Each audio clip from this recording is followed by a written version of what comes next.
สบายดีเข้ามาสู่ซองหนุ่มน้อยบรรณาเส้นเก่าเส้นเคยมื้อนี้หนุ่มน้อยบรรณาอยู่ที่นครหลวงบางเนาะเดี๋ยวจะได้เก็บภาพบรรยากาศในการแฮโวอยู่ที่นครหลวงบางให้ทุกคนได้รับชมพร้อมๆกันเลยเนาะทุกคนเนาะ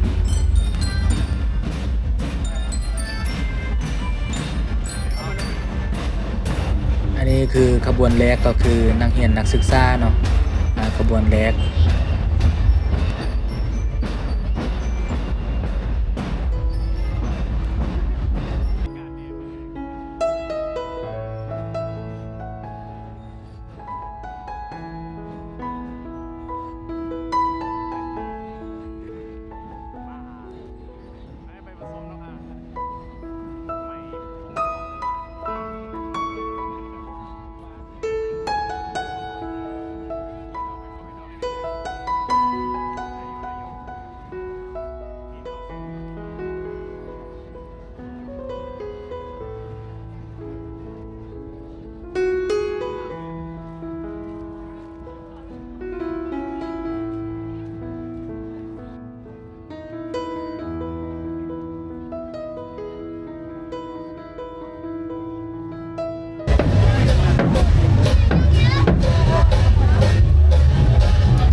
ขบวนต่อมานี้ก็คือขบวนพระเทระนุเทระหรือว่าพระสงฆ์สามเณรภายในนครหลวงพระบางเพิ่นก็ได้เข้ามาร่วมในขบวนแห่วอในครั้งนี้เพื่อที่จะให้พุทธบริษัททั้งหลายเนาะได้ส่งนำให้แก่พระสงฆ์สามเณรในเนื่องในโอกาสวาระบุญปีใหม่ลาวเพื่อให้เป็นสิริมงคลแก่บ้านเมืองและก็แก่ครอบครัวและตนเอง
เดี๋ยวนี้ถือว่ามาฮอดขบวน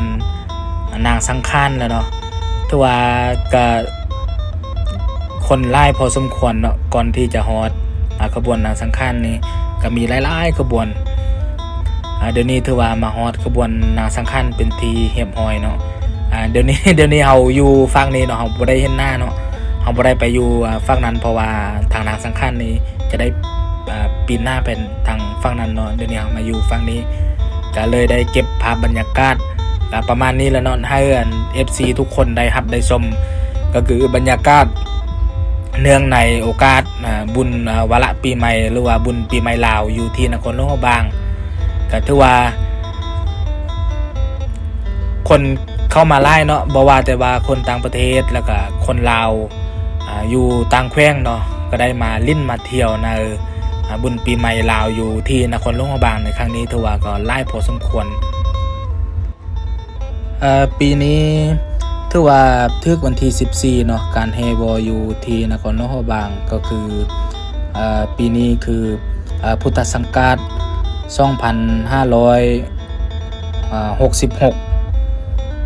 หรือว่าคศ2024เนาะปีนี้นี่ถือว่านางสังฆานนี้ขี่มายุราปักซี่หรือว่านกยุงเนาะนางสังฆานก็คือลูกเศร้ากบินลพรหมถือว่ามีชื่อหรือว่านามว่านางมโหธรเนาะนางสังฆานเนาะปีนี้ถือว่าได้ขี่นกยุงหรือว่ามายุราปักซี่เนาะ